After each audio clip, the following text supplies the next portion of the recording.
Attendez, j'enregistre juste. On va demander que le Seigneur soit au contrôle de cette soirée. Prions tous ensemble. Seigneur, nous te bénissons. Seigneur, nous te rendons grâce, Père, pour cette soirée, Seigneur. Cette soirée spéciale, Seigneur, en ta présence, Père. Seigneur, je te bénis, Seigneur. Je bénis, Seigneur, le fait, Seigneur, que des frères ont trouvé du temps, Seigneur, d'être là, Seigneur, ce soir.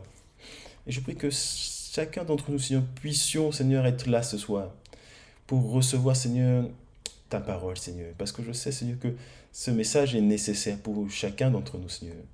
Afin que nous grandissions, Seigneur, afin que nous soyons, Seigneur, des authentiques serviteurs de Christ, des authentiques enfants de Dieu, Père.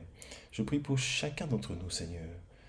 Béni sois-tu, Seigneur, et bénis tous les frères de Sergi et de Pontoise, au nom de Jésus-Christ. Amen. Amen.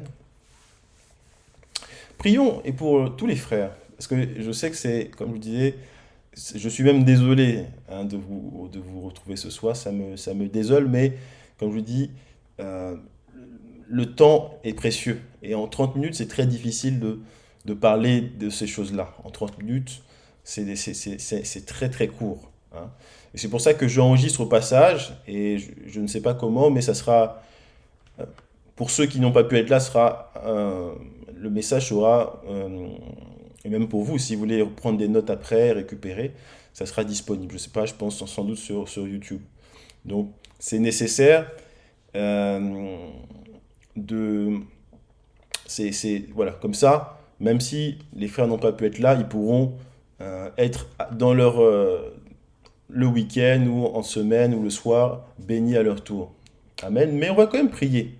Et on va quand même demander que le plus grand nombre d'entre nous soit là, parce que c'est quand même mieux lorsqu'on est entre frères, hein, lorsqu'on est dans la présence des frères. Donc, prions et demandons au Seigneur qu'il mette dans le cœur de chaque frère la volonté, la volonté d'être là, pour pouvoir à leur tour aussi recevoir leur part. Parce que si tu as des questions, si tu as des interrogations, c'est maintenant qu'il faut les poser, parce que le Seigneur va répondre à chacune de tes questions. Donc prions et supplions au Seigneur que le plus grand nombre d'entre nous puissions être là. Ça, certes, il n'y aura pas tous les frères, mais prions que le plus grand nombre d'entre nous soit là. Prions tous ensemble. Père, nous te bénissons, Seigneur, ton nom, grâce, Père, Seigneur, pour la présence des frères, Seigneur, qui sont là. Et qui sont là, Seigneur, parce qu'ils se cherchent authentiquement, Père. Et nous confessons, Seigneur, que tes frères, que tes enfants te cherchent. Et je prie, Seigneur, pour les personnes, Seigneur, qui vont, qui peuvent, Seigneur, s'il y a des frères, Seigneur, qui peuvent être là, Seigneur. S'il y a des frères qui ont un cœur d'être là, Seigneur, je prie, Seigneur, que tu rendes favorables les circonstances, Seigneur, pour qu'ils soient auprès de nous, Seigneur, qu'ils puissent eux aussi communier dans l'Esprit de Dieu, Seigneur, et qu'ils puissent eux aussi recevoir ton instruction, Seigneur, et recevoir ta parole, Seigneur. Au nom de Jésus-Christ. Amen. Amen. Hein? Hein? Bienvenue à toutes les personnes qui nous ont rejoints, hein. Bienvenue à la sœur Alida, bienvenue à la sœur Merveille, à la sœur Emmanuel. Vous êtes bénis de Dieu, hein. Vous êtes des enfants chéris du Père. Et vous êtes au bon endroit. Même si c'est vrai que, comme je le disais, le but, je ne suis pas là pour vous punir, pour vous prendre votre temps, hein. Mais comme je le disais à l'instant, la partie qu'on va entamer, hein, j'estime que cette partie-là sera sans doute quelque chose de déterminant dans la vie de tous, hein. Et moi, je suis pas quelqu'un qui, comme je dis, j'aime pas parler. Vous me voyez, hein, vous voyez quand je suis à l'église, je suis pas quelqu'un qui passe son temps à parler. Mais quand je parle, quand je prends la parole, c'est parce que généralement, c'est que j'ai quelque chose d'important à vous dire. Donc, comme je vous dis, certes, c'est une soirée, une soirée de moins pour vos propres occupations, mais le temps que vous investissez, c'est un temps qui va produire du fruit. Et je n'en doute pas un seul instant. Et je vous dis une chose, si ça ne produit pas de fruits, alors mon ministère, on va dire, ne sert à rien, hein. Si le temps qu'on va passer dans les prochaines séances ne porte pas de fruits dans votre vie, je ne dis pas forcément dans l'instant même, hein, parce que vous verrez que c'est parfois lourd de conséquences. Mais si dans la durée, ça ne produit pas de fruits, si dans la durée, ça ne vous aide pas à grandir et à défaire surtout, défaire les choses qui ont été mal faites, hein, si ça ne vous aide pas pour bien bâtir votre relation sur Christ, en Christ, alors ce ministère que j'ai, le ministère de l'enseignement, ne sert à rien. Je vous le dis sincèrement, ça ne sert à rien parce que ce que je vais vous enseigner, pour moi, c'est la chose la plus importante, c'est celle qui m'aide à me corriger. Même quand je pense être parfait, Dieu me montre encore que je ne le suis pas. Et je pense, et tout ce que je vais chercher à vous démontrer, c'est de vous le montrer avec des exemples simples, sans chercher à compliquer les choses, avec des choses très pratiques. Amen. Donc, prions et demandons que le Saint-Esprit euh, nous vienne prendre le contrôle.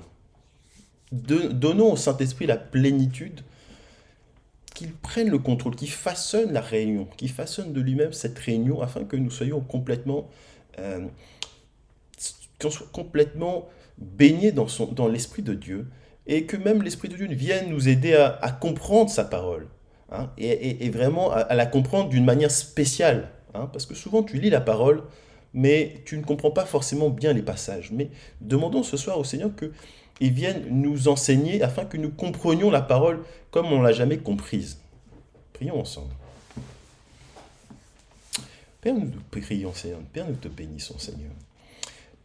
Nous prions, Seigneur, que ce soit, Seigneur, tu envoies, Seigneur, sur nous, tu défasses, descendre sur nous l'Esprit de Dieu, Seigneur. Que le Saint-Esprit de Dieu vienne descendre. Que le Saint-Esprit vienne prendre le contrôle de cette réunion, Seigneur. De manière à ce que chacun d'entre nous, Seigneur, recevons notre part, Père. La part que tu nous as réservée. La part que tu nous as,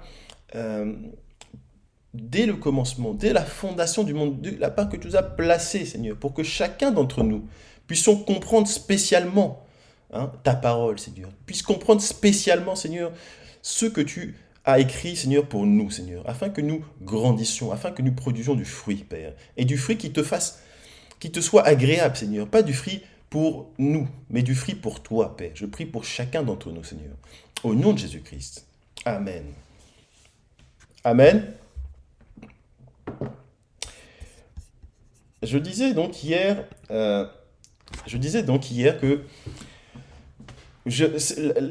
l'enseignement qu'on va commencer, hein, c'est un enseignement qui est très très ancien pour moi. En fait, c'est un enseignement que j'ai depuis des années. Et j'étais étudiant, comme vous savez, euh, et à ce moment-là, quand j'ai reçu ça, j'ai compris tout de suite la portée de ce que ça représentait. J'ai tout de suite compris que c'était quelque chose de puissant.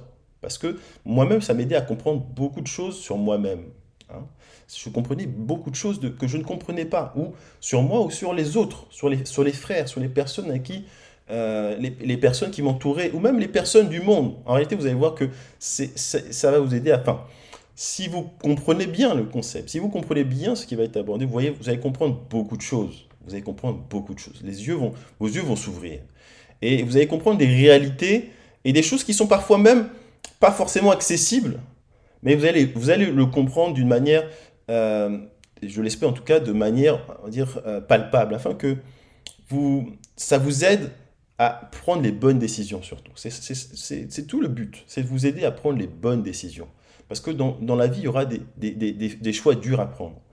Mais justement, le but, c'est de vous aider à prendre les bonnes décisions basées évidemment, sur le fondement, le bon fondement, à savoir la parole de Dieu et à savoir Christ. Amen. Et donc, comme je disais, quand j'ai reçu ça, la première chose qui m'a surpris, je me suis dit, mais j'ai jamais lu j'ai jamais lu un auteur parler de ça. Donc ça me surprend, c'est bizarre. Est-ce qu'un simple étudiant fauché pourrait recevoir des révélations spéciales, alors que même les plus grands théologiens, même les plus grands savants ne l'ont même pas lu en lisant la Bible, hein, parce que c'est dans la Bible. Donc, tu peux le lire le passage, tu vas le lire, hein. Mais on fera ça pas aujourd'hui, on fera la prochaine fois. Aujourd'hui, on va aborder un sujet spécifiquement relatif à celui d'hier. Et donc du coup, au fond de moi, il y avait une petite voix qui me disait, c'est ça que Dieu attend de toi. Mais comme je l'ai dit, c'était lourd de conséquences. Comme c'était dur, hein, c'était dur. je ne vais pas vous mentir, c'était dur. Quand j'ai reçu ça, il y avait une joie d'une certaine manière de dire que Dieu m'a béni, mais il y avait aussi la tristesse que ça va être dur pour toi, ça va être dur pour moi. Et quand c'était comme ça, comme personne n'en parlait, je me suis dit, bon, laisse ça de côté. Hein, fais comme les pasteurs disent, suis la voix des gens qui te disent. Et je sais que ça a été... euh, en réalité, je savais que c'était la volonté de Dieu, mais je me suis auto-convaincu que ce n'était pas la volonté de Dieu. Au fond de moi, je savais que c'était ce que Dieu attendait, mais je me suis auto-persuadé que ce n'était pas la volonté de Dieu parce que cette vérité ne me plaisait pas, en réalité. Et où je me suis dit, oui, mais un jour plus tard, pas maintenant, laisse-moi gérer mes trucs. Et ça a été une traversée du désert. Ça a été une traversée. Parce que quand tu ne suis plus la volonté de Dieu, quand tu commences à marcher selon ta volonté, Dieu te laisse. Il te laisse prendre tes décisions. Hein. Tu vas prendre tes décisions, tu vas marcher, mais tu n'es plus du tout dans la voie que Dieu a prévue pour toi. Donc, je savais à un moment donné, comme je voyais que je marchais un petit peu dans le noir, donc je tâtonnais, mais je ne voyais plus, je ne recevais plus comme avant. Hein. À un moment donné, ça coulait. Quand tu es dans la volonté de Dieu, les choses coulent. Tous les jours, tu reçois des révélations. Tous les jours, tu reçois des bénédictions. Tous les jours, tu reçois des miracles. Mais quand tu marches selon ta voie, tu es dans le noir, tu es dans les ténèbres.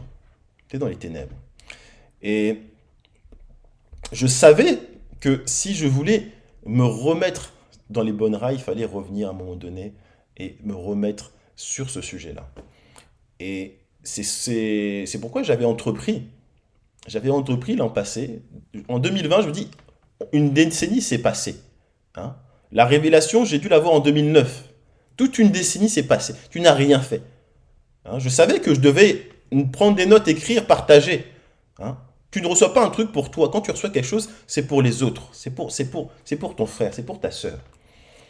Et quand ça s'est passé comme ça, je me suis dit, je vais commencer à écrire. Donc j'ai commencé à écrire, et vous savez ce qui s'est passé, le Covid est arrivé, j'ai été moi-même malade, et ça a été dur, et les mois ont été très durs. D'avril jusqu'à juin, c'était dur, c'était très dur. Donc j'ai complètement mis de côté ce projet-là. Entre-temps, j'avais complètement zappé. Et comme je vous avais partagé, peut-être que vous étiez là, peut-être que vous ne l'étiez pas, mais j'avais partagé à l'Assemblée que on était sorti avec des frères à une, à une sortie d'évangélisation, ou plutôt d'implantation d'une assemblée, voilà, en Auvergne. On devait implanter une assemblée en Auvergne. Et à ce moment-là, un frère qui avait le don de prophétie, à la fin du culte, il nous a pris chacun les uns après les autres. Tout le monde est passé. Tout le monde passait, il venait, tu lui donnais, il te prenait les mains et il prophétisait. Il prophétisait, il prophétisait, il prophétisait. Et moi, je jouais à ce moment-là, j'étais à la guitare. Je jouais, j'étais avec la chorale. Et à un moment donné, bon, tout le monde passait. Comme tout le monde était passé, on s'est retourné contre les musiciens. Donc les musiciens ont commencé à passer. Et puis à un moment donné, bah, c'était mon tour. Et je suis allé, et il m'a pris mes mains. Il m'a pris mes mains, il a regardé. Et il a commencé à dire, je vois je vois que tu vas être sur une autoroute. Je vois une autoroute, je ne comprends pas du tout. C'est des images très, seul lui comprenait en fait. Et à un moment donné, il dit, je vois un livre. Je me dis, quel livre il me parle? C'est quoi cette histoire de livre? Et après, il me dit, je vois un livre que tu as commencé à écrire. Là, tout de suite, dès qu'il a dit ça, j'ai fait parce que j'avais parlé de ça à personne. Il y a une seule personne avec qui j'en ai parlé, c'est la sœur Jackie. Parce que je voulais, en fait, comme elle aime lire, je lui dis, bon, si tu aimes lire, tu vas faire la revue de mon livre, n'est-ce pas? Euh, et il m'a dit, tu as commencé à l'écrire, mais tu ne l'as pas fini. Hein. Et si tu l'as pas fini, c'est pas parce que tu n'as pas pu le faire, c'est parce que Dieu attend que les choses que tu vas écrire soient des réalités d'abord dans ta vie. Et une fois que ces choses-là deviennent des réalités dans ta vie, tu vas ensuite les annoncer. Et il m'a dit à la fin, et là, bon, ça c'est pour la bénédiction, il m'a dit, ce livre-là, tu vas le distribuer gratuitement partout dans le monde. Hein, parce que tu vas être béni financièrement. Donc c'est pas pour la bénédiction, je prends ça. Mais tout ça pour dire que pendant 10 ans, je savais que c'était la volonté de Dieu. Mais je me suis convaincu, je me suis auto-persuadé du contraire parce que ça m'arrangeait d'une certaine manière. Et, et tout ce que je peux vous dire, c'est ne soyez pas comme moi, ne soyez pas insensés comme je l'ai été. Si c'est la volonté de Dieu, écoutez la volonté de Dieu. Ça va pas forcément faire plaisir, mais en même temps, ça va te faire comprendre beaucoup de choses. Et tu vas véritablement comprendre beaucoup de choses. Et tu vas comprendre ce que Dieu attend de toi. Et tu vas comprendre aussi à quoi tu sais si tu es sauvé ou pas. Parce que des fois, on va se poser la question, est-ce que je suis vraiment sauvé? Tu vas savoir véritablement si tu es sauvé. Donc, la promesse en vaut la chandelle. Euh, Qu'est-ce que je peux te dire de plus? Voilà, c'est juste pour introduire. Donc, ça va prendre du temps. Au démarrage, comment j'avais fait, comme je vous l'ai dit hier, c'était quelque chose que j'ai écrit moi-même. Je l'écrivais dans ma chambre, sur mon PC. Donc, c'était des notes personnelles. Donc, à chaque fois que je les partageais, les gens, je sentais que les gens comprenaient, mais ils ne comprenaient pas vraiment. Parce que c'était très, très personnel, parce que c'était pour m'aider, moi, à me retrouver dans tout le flou de pensées que j'avais, pour ne pas rien oublier, en fait. Hein, j'ai même les notes encore. Je peux vous les envoyer, vous ne comprendrez rien, sans doute. Mais là, je vais prendre le temps. Comme je vous dis, je ne l'avais jamais enseigné. Parce que je me sentais pas, moi-même, je me sentais indigne de ce message. Donc, s'il vous plaît, si vous entendez des choses et dites, mais lui-même, est-ce qu'il les met en pratique? Pardonnez-moi, je suis juste le messager. Hein. Le messager donne un message. Pardonnez-moi. Hein. Je vais moi-même travailler mon message. Hein. Je vais tout moi-même travailler. Mais comme vous le verrez, c'est pas facile. C'est pas facile. Mais c'est aussi ça, le but, c'est aussi d'apprendre à être humble. Hein. Si après ça, tu n'es pas humble, si après ça, tu n'as pas l'humilité, je ne sais pas qu'est-ce que tu peux faire. Après ce que tu vas entendre, tu vas apprendre à être humble. Et tu vas apprendre vraiment à te... Si tu te voyais très au-dessus, hein, parce que euh, quand tu es dans le monde, tu te vois très haut, puis vient la rencontre avec Jésus. Et là, tu dis, ah, en fait, j'étais bad. Mais là, tu vas comprendre que même là, au moment où je te parle, tu es bad. Hein. Tu vas le comprendre. Mais c'est pas grave. Hein. Prends courage, prends patience. C'est pas. C'est pour ça que je vous ai dit, je ne voulais pas enseigner ça. Je ne le voulais pas. Je me suis dit, on va attendre, on va attendre. Comme je vous dis, ça fait des années que j'ai le message. Donc je le gardais, je le gardais. Mais le Seigneur me dit dans mon cœur que il faut y aller. Tu ne peux pas retenir ce message-là. Il faut le partager. Donc, s'il vous plaît, pardonnez-moi si je vous donne des mauvaises nouvelles, mais vous verrez, prenez ce qu'il y a de bon. Soyez patient, soyez courageux. Dieu va agir. Faites confiance à Dieu. Amen. Euh, donc aujourd'hui, on va revenir sur le message d'hier. Le message d'hier, c'était... euh, en fait, ce que je voulais vous illustrer, c'est quel est votre système immunitaire. Hein, vous voyez, dans le sang, on a un système immunitaire qui nous protège de l'extérieur. Hein. Quand tu as un virus, quand un virus rentre dans ton corps, normalement, ton système immunitaire est censé te protéger. Hein. Donc, c'est un ensemble de plusieurs choses. Il y a des cellules, il y a des anticorps, il y a plein de choses qui travaillent en cachette et qui te protègent et qui protègent ton organisme contre toute attaque extérieure. Et comme on disait hier, et on va afficher à l'écran, dites-moi hein, si vous voyez bien l'écran, là je vais mettre l'écran. Est-ce que c'est suffisamment grand? Est-ce que c'est suffisamment votre...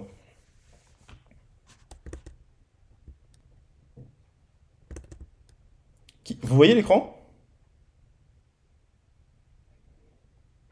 Amen. Euh, donc voilà votre écran, voilà votre cœur. Ça, c'était le cœur quand tu étais encore dans le monde. Quand tu étais dans le monde, comme je vous disais, le cœur, c'est quelque chose qui est très fragile. C'est très fragile. Le cœur, c'est quelque chose de très fragile. Hein. Et même si tu es un grand gaillard, même si tu es un grand costaud, je peux te dire que même les grands costauds peuvent se suicider. Et il y a plein d'exemples comme ça. Le cœur, c'est quelque chose de très fragile. Ça, quand tu es dans la joie, tu es dans la joie. Mais quand tu es dans la peine, tu es vraiment dans la peine.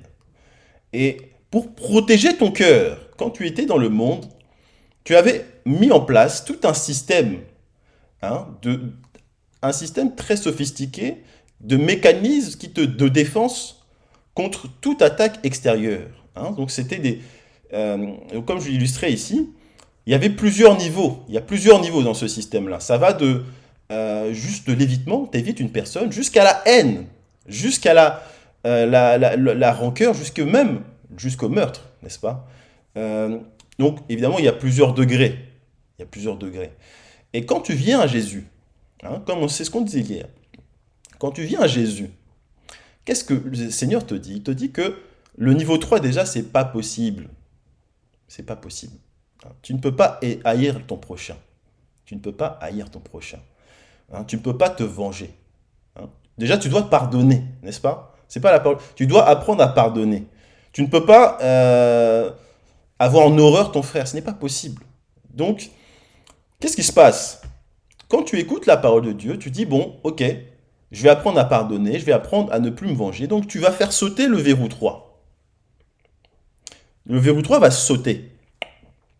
Mais même quand tu lis la parole, quand tu lis un peu plus, sans dire en profondeur, tu comprends que même le fait de garder dans son cœur, de prendre cette distance de l'amertume, hein, l'amertume, même ce genre de symptômes, hein, l'aigreur, le dégoût, même ce genre de symptômes, c'est déjà des symptômes qui ne sont pas bons. Hein. Donc tu vas essayer de travailler sur toi, tu vas essayer de prendre sur toi pour éviter.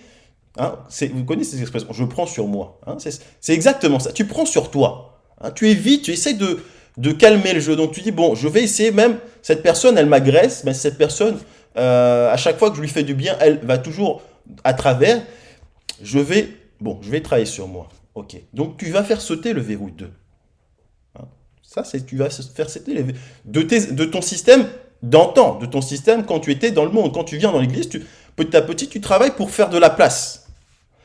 Mais même le niveau 1, hein, même le niveau 1, le Seigneur nous dit que euh, même le niveau 1, ce sont pas forcément des bonnes choses. Donc, la situation, c'est que au final, tu vas faire sauter aussi le niveau 1. Hein. Et qu'est-ce qui se passe? Quand tu n'as plus tes barrières, hein, les barrières que tu t'étais forgé quand tu étais dans le monde, hein, l'orgueil, toutes ces choses-là, hein, c'est une manière d'être distant. Hein, toutes ces choses, quand tu vas les faire sauter, hein, parce que le Seigneur dit aime ton prochain. Donc même la personne, même la simple personne, tu sais, le frère qui est à l'église ou la sœur qui est à l'église, à chaque fois tu la salues, à chaque fois tu lui dis bonjour, elle te zappe. C'est pas méchant, mais à un moment donné, dans ton cœur, ça commence à remonter dans le cœur. Et voilà. Et tu essaies d'appliquer la parole, tu dis bon, je vais prendre cette personne-là. Mais, à un moment donné, comme je dis, quand tu prends sur toi, à un moment donné, ça finit par exploser. Ça implose. Et, à ce moment-là, tout ton mécanisme de défense tombe à l'eau et tu es blessé. Hein. Donc, je vais prendre un exemple simple. Si tu es une sœur, pour les sœurs qui m'entendent, si tu es une jeune sœur, hein, à l'église, il y a un frère qui t'attire, il y a un frère que tu trouves sympa, que tu trouves mignon. Hein. Tu vas le voir, le frère. Tu, euh, Quand tu le vois, tu lui dis, voilà, tu souris à ses blagues, tu souris à ses plaisanteries, tu souris quand il te dit bonjour, voilà, quand tu dis coucou Larry, coucou Pascal, coucou, etc. Euh, Et que le frère, lui, il te dit, oh, bonjour ma sœur. Bah, c'est des petits détails, n'est-ce pas? Mais ça, c'est des détails qui font mal. Quand tu as véritablement un sentiment, c'est des détails qui font mal, n'est-ce pas? Et comme je vous disais, c'est des choses simples. Hein, c'est des détails qui peuvent faire très mal. Et dans ton cœur, si tu raisonnes comme tu étais avant, tu vas dire, mais pour qui il se prend celui-là? Hein, c'est qui? Pour qui ce frère se prend? Moi, je suis sorti avec des mecs comme ça. Lui, c'est un petit gars. Il se prend pour qui? Hein? Ouais, déjà, je parle là, quand tu parles comme ça, déjà, tu parles comme une fille du monde. Mais ce sont des choses, ce sont des pensées qu'on a, n'est-ce pas? Ce sont des pensées qu'on peut avoir dans notre cœur, n'est-ce pas?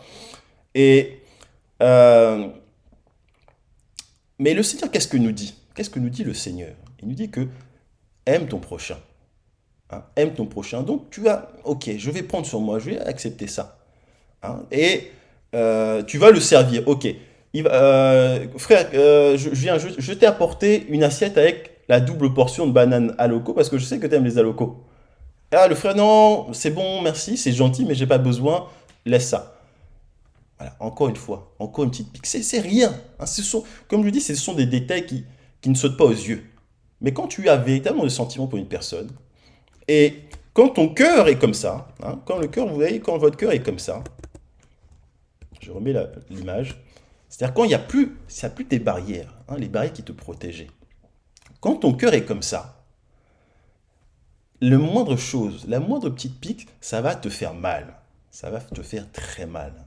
Hein. Est-ce qu'on se suit? Est-ce que vous êtes d'accord avec ce que je dis?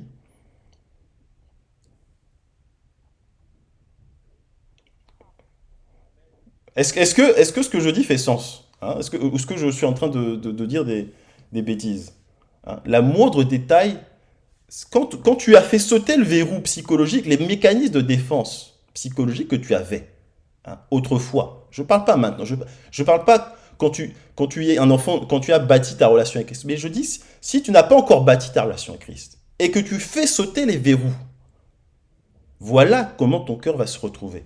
Le moindre petit truc, ça va te faire très mal. Hein. Surtout que, comme je dis, si tu as des sentiments vis-à-vis d'un frère, vis-à-vis d'une sœur, tu as des sentiments dans ton cœur, et que, et que tu peux plus prendre tes distances, parce que le Seigneur dit aime-le, aime-le, aime-le. Vous voyez, chez les sœurs, hein, et dites-moi si je vous dis des bêtises, mais une femme, dans son cœur, quand elle veut sortir quelqu'un de son cœur, quand une femme veut sortir quelqu'un de son cœur, qu'est-ce qu'elle fait? Elle a du ressentiment. Elle développe en elle du ressentiment. Hein. Elle va trouver toutes les raisons du monde pour te haïr, pour te détester. Hein. Elle va trouver toutes les raisons du monde pour te haïr, pour te détester. C'est pas parce que te déteste. Au contraire, c'est parce qu'elle t'aime. Mais justement, comme elle veut pas souffrir, comme elle sait qu'elle est dans une relation, elle va souffrir, elle veut chercher, elle veut développer en elle des mécanismes pour te sortir de son cœur. Et elle va te détester alors qu'elle n'a aucune raison de te détester, au contraire, mais elle va développer ça. Hein, elle va le développer. Là, est-ce que les sœurs qui m'entendent, est-ce que je dis des bêtises? Est-ce que je ne parle pas dans l'église, hein, je parle autrefois. Hein. Est-ce que c'était pas comme ça quand il y a un garçon, par exemple, tu t'es fait larguer, hein, tu t'es fait larguer comme une con. Il te largue, il va pour une autre, il va pour la meilleure amie d'un tel.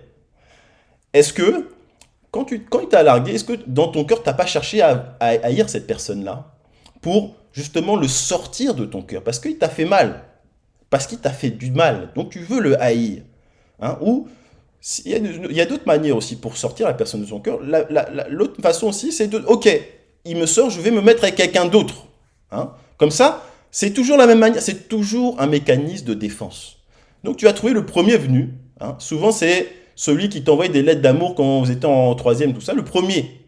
Hein. Tu vas le chercher. Hein. Tu ne l'aimes même pas. Mais c'est juste pour oublier la personne qui te fait du mal. Est-ce qu'on se comprend? Hein, je parle quand c'était avant. Je ne dis pas maintenant. Je dis quand c'était avant. Hein, est-ce que c'était comme ça? Hein, est-ce que tu te, tu te mettais des fois en couple juste pour oublier la personne qui t'a fait du mal parce qu'elle est partie? Parce que quand elle est partie, tu ne t'y attendais pas. Et elle t'a piétiné, elle a piétiné ton cœur. Et pour ne pas souffrir, tu t'es dit, bon, je vais me trouver la première personne venue pour ne pas souffrir. Hein.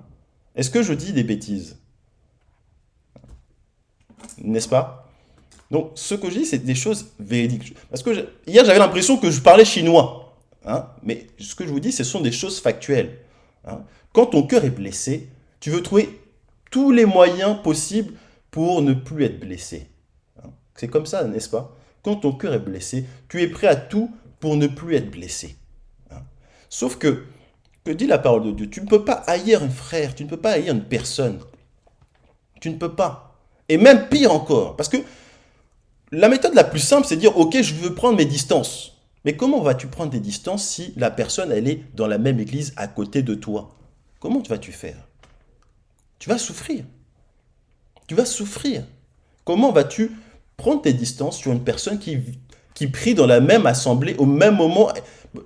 Peut-être même elle s'assoit à côté de toi le dimanche matin. Tu vois, le dimanche matin, tu t'es réveillé, tu étais un peu fatigué, tu es parti en cavalant, tu n'as même pas pris ta douche, tu n'as même pas brossé les dents, tu t'es mis au fond parce que comme ça, personne ne va te voir, et le frère, il s'assied à côté de toi.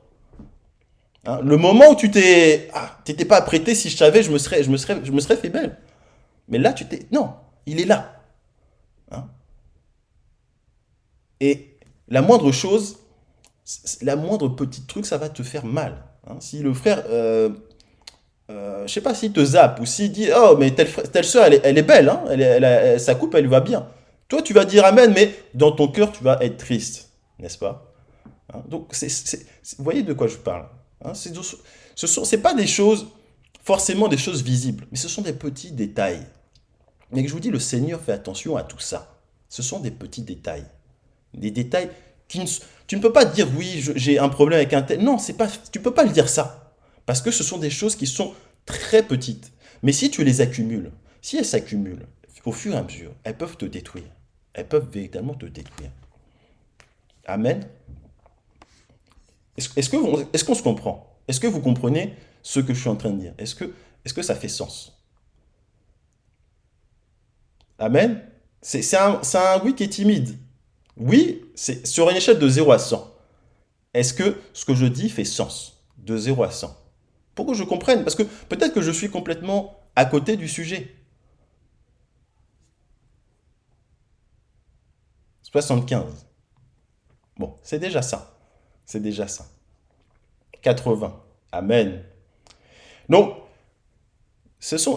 alors, ça c'est vrai. C'est vrai que pour les frères, hein, les frères, c'est pas forcément. On est différents. Hein. C'est pour ça que pour les sœurs, ce sont des choses qui sont beaucoup plus vraies. Parce que moi, une des choses en tant qu'homme qui peut me troubler, c'est, bien sûr, il y a des choses qui me souffrent, que je peux souffrir. Mais une chose que j'ai constaté avec les filles, avec les sœurs, c'est qu'elles sont prêtes, elles peuvent, juste pour ne pas souffrir, faire des choses qui peuvent être compromettantes pour leur salut. Juste pour ne pas souffrir. Moi, je peux prendre sur moi. C'est pas facile, mais je peux le faire. Hein. Moi, ça sera plutôt, je vais peut-être pas souffrir, mais je vais avoir de la haine, je vais avoir de la colère. Une colère qui est malsaine, une très très malsaine. Mais pour ne pas souffrir, hein, ce que j'ai constaté, c'est que certaines personnes sont prêtes à faire des choses qui vont compromettre leur salut. Et c'est tout ce qu'il ne faut pas faire. Amen. On va continuer. On va continuer la suite. Donc, je vous démontrer. Là, c'est la situation où tu es dans une situation de détresse. Hein. C'est-à-dire que la moindre chose, hein, reprenons le frère. Hein, le frère, il est là. La moindre chose peut te faire mal. Le moindre petit détail peut te faire mal. Et c'est pour ça qu'hier que je vous disais une chose. Je vous disais que détrompez-vous. Vous pouvez, en tant qu'enfant de Dieu, souffrir encore plus que dans le monde. Vous pouvez souffrir plus que dans le monde. Parce que dans le monde, tu aurais trouvé un moyen pour te sortir de ton cœur. Mais dans l'église, c'est difficile. Parce que tu ne peux pas le haïr. Tous les mécanismes que tu utilisais, les artifices que tu utilisais, tu ne peux plus t'en servir. Donc, la seule manière, c'est d'utiliser les armes que Dieu te met à ta disposition. Alléluia.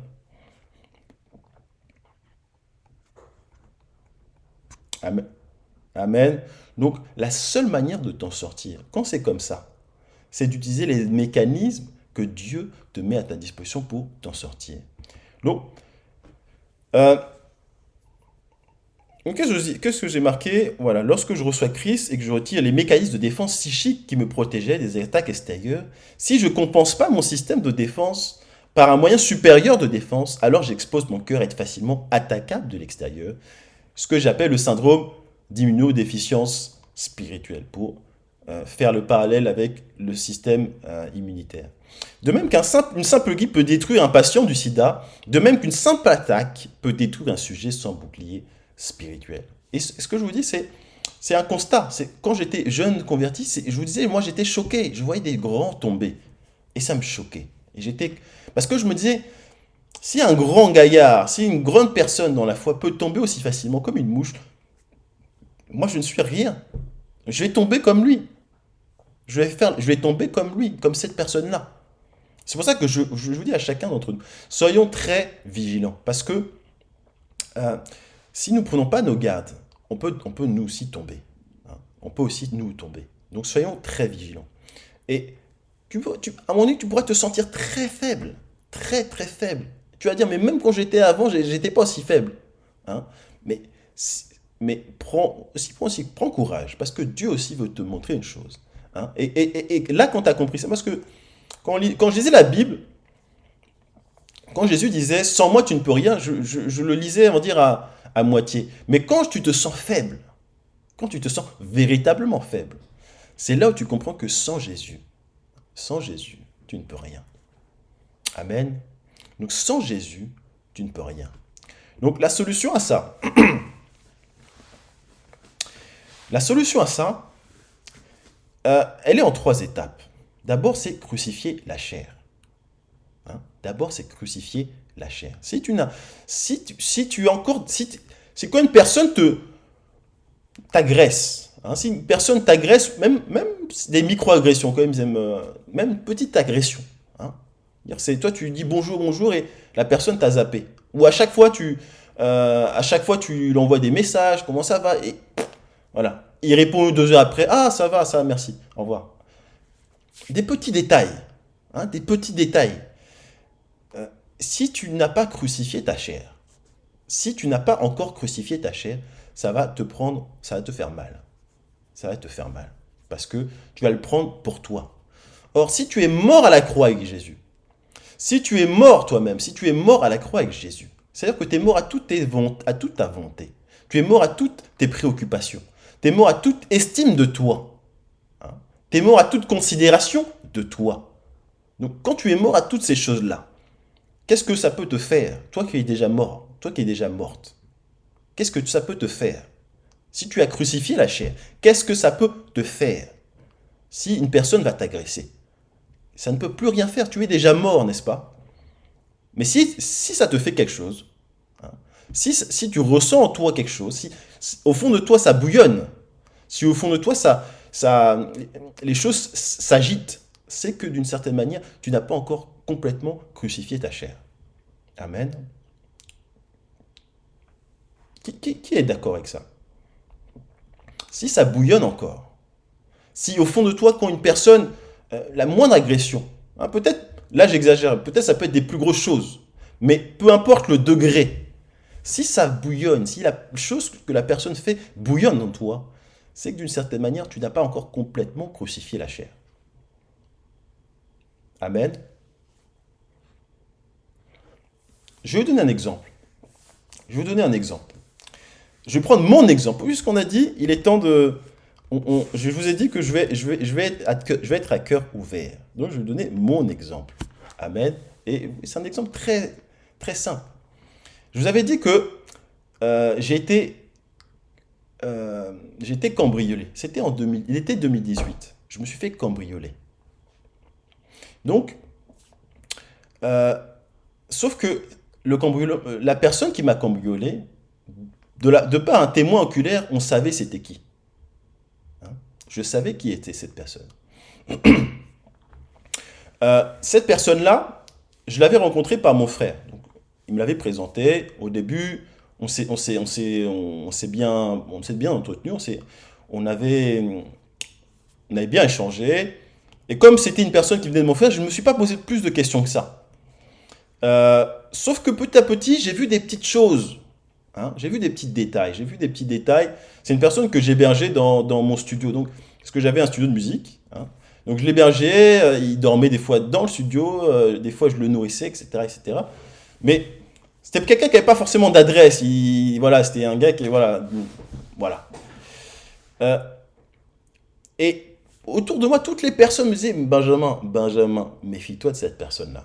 Hein. Et moi, j'étais en mode job. J'étais en mode, vous inquiétez pas. Dieu agira, nanani, nanani. Je disais pas Dieu agira, mais j'étais du genre, vous inquiétez pas, ça va bien se passer, blablabla, blablabla.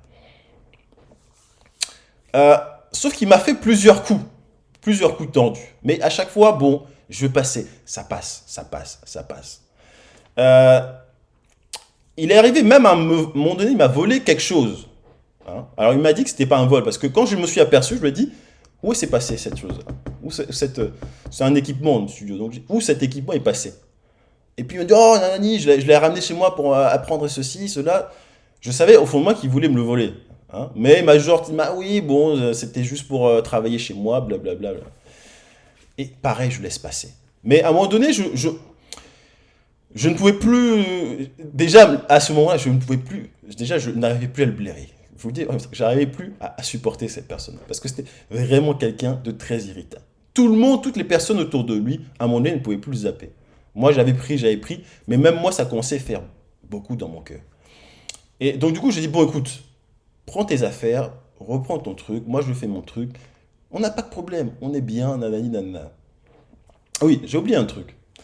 Euh, une fois, il avait la clé. Il avait perdu la clé du studio chez quelqu'un. Hein. Il m'a dit, bon, je l'ai perdu, je ne sais pas où c'est passé, nanani, nanana. Et c'était du genre, je te le jure, je te le jure, je te le jure, je te le jure, je te le jure. Bon, je fais bon, ok. Sauf que quoi? Quand du coup on s'est séparés, allez, 2, 3 mois, tout ça, euh, ça faisait un moment, c'est comme c'était à l'été, j'avais beaucoup de choses à faire, j'avais pas trop le temps de retourner au studio qui se situe dans le 94. Donc, mais dans mon cœur, c'est comme si j'avais pas la paix. Je me dis, il va se passer quelque chose. Je sais pas, mais je sens qu'il va se passer quelque chose. Je peux pas vous dire. Et un beau matin, le collègue avec qui je travaillais, quelqu'un qui travaillait dans le même bâtiment, m'envoie des messages. Je vois qu'il Marcel, et je l'appelle, je lui dis, mais qu'est-ce qui se passe? Et là, il m'explique tout. Et il me dit, c'est un tel, hein, j'ai un ami qui a vu un tel venir dans nos studios, tout a été truc, tout. Et à ce moment-là, j'étais au bureau. Et j'étais dans une rage, mais juste pas possible. Là, et toutes les personnes qui étaient au bureau m'ont vu. Parce que à ce moment-là, j'ai envoyé un message. En fait, oui, voilà, ça a commencé par message. Donc du coup, comme j'étais au bureau, j'ai vu les messages et je me suis souvent levé, mais avec une rage, mais pas possible. Quand j'ai appris que c'était lui, hein, j'aurais aimé que ça soit une autre personne. Quand j'ai appris que c'était lui, j'avais une rage, mais je ne peux pas te dire à quel point j'avais la rage. Je ne peux pas te le dire. Hein. Donc je suis sorti. Et là, on a parlé. J'avais même plus envie de travailler. J'avais même plus envie de rien faire. J'avais juste envie d'une chose. C'était de retrouver et de me venger. Je vais vous dire vraiment. J'avais juste envie. Et c'était pas il y a si longtemps que ça. Hein. Hein. C'était il y a 3 ans. Hein. C'était pas il y a 20 ans. C'était il y a 3 ans. Hein. C'était il y a 3 ans. J'avais qu'une seule envie dans mon cœur, c'était de me venger. Je voulais me venger parce que cette personne, à chaque fois, il trouvait toujours un moyen de me planter le couteau dans le dos. Je le laissais passer, mais à un moment donné, moi-même, j'arrivais plus à faire passer. Et c'était allé très loin. C'était allé très loin. Hein, j'ai commencé à taper son nom sur Google. Je tombe, je vois le numéro de sa mère. Ok, je vois l'adresse. Je vois le quartier. Je vais sur Google. Je regarde dans tout le quartier. Je commence à voir, ok, nanani, nanana. Entre-temps, mon collègue me dit, ok, j'ai son Snapchat, donc je sais à quel moment, je sais là où il se trouve à cet instant. Je vous dis, j'étais devenu fou. J'étais devenu complètement insensé. Dans mon cœur, je me suis dit quoi? Je me dis, bon, il n'a pas d'adresse. Il a pas de numéro. On ne sait pas c'est qui. Donc, s'il lui arrive quelque chose, hein, s'il lui arrive quelque chose, qui saura? Qui saura qu'il lui arrive quelque chose? J'étais devenu complètement insensé. Je n'avais qu'une seule chose en tête, c'était de prendre ma revanche. Même, je veux dire, l'argent, c'était accessoire, mais je voulais vraiment prendre ma revanche. Parce que je ne laissais plus passer. Là, je parlais comme, c'est le genre de choses où tu dis, si j'étais pas chrétien, je t'aurais complètement, j'étais comme ça. Hein, j'étais dans cet esprit-là. J'étais dans le style de, si j'étais pas chrétien, tu sais pas ce que je t'aurais fait. Hein, je me suis même dit, s'il finit dans la scène, c'est son problème.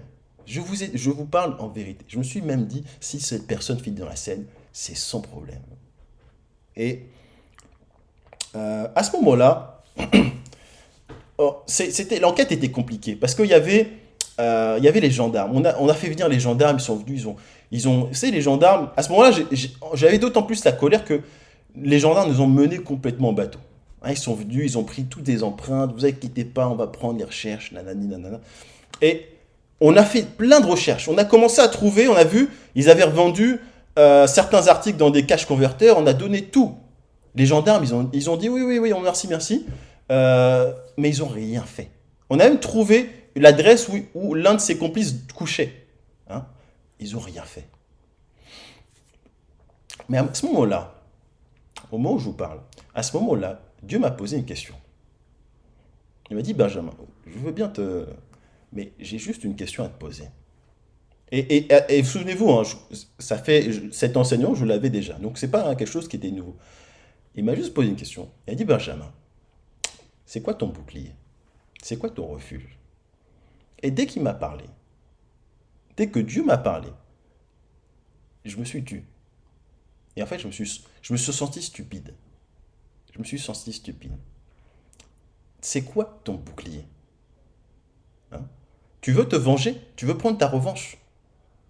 Mais si tu prends ta revanche, alors je ne suis pas ton bouclier.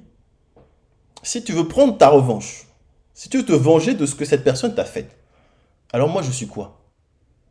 Je suis ton ami peut-être, mais je ne suis pas ton refuge. Je ne suis pas ton bouclier. Je ne suis rien de tout ça. Amen. Et je me suis assis. Et je repensais à tout ça. Et effectivement, je repensais à l'enseignement que je vais vous annoncer. Et, et la colère était là, hein. Mais ça te calme. Déjà, quand Dieu te parle, ça te calme. Hein. Pensez au passage où Jésus dit aux pharisiens, celui qui n'a jamais péché, qui jette. Oui, ce sont des questions. Mais ce sont des questions qui sont bien posées, qui sont bien fondées. Et dans mon cœur, il y avait une certaine conviction. C'est que, qu'est-ce que Dieu m'a dit? Il m'a dit, là tu veux te venger pourquoi? Pour 30 000 euros? Tu veux perdre ton âme? Tu veux perdre ton salut pour quoi? 30 000 euros? Mais est-ce que tu es insensé? Est-ce que tu es stupide? Moi, je suis qui? Hein, je suis le Dieu Tout-Puissant, n'est-ce pas? Hein, moi, je suis le Dieu, à moi l'or et l'argent, n'est-ce pas? Hein, est-ce qu'on est ensemble? Hein, j'ai l'impression de... Donc, à moi l'or et l'argent. Non? On n'est pas d'accord? Et à ce moment-là, j'ai la conviction qu'il fallait que je laisse couler. Il faut laisser couler. Et j'ai continué à faire les recherches pour mon ami parce que lui, il avait besoin. Mais j'avais la conviction que si je prenais ne serait-ce qu'un centime de récupérer un centime de ce qui m'a été pris, toute la bénédiction que Dieu avait pour moi va s'évaporer. Donc j'ai laissé couler. J'ai laissé véritablement couler. Et je ne sais pas si déjà ça répond à ta question. Hein, la question que tu m'avais posée. Est-ce que ça répond à ta question?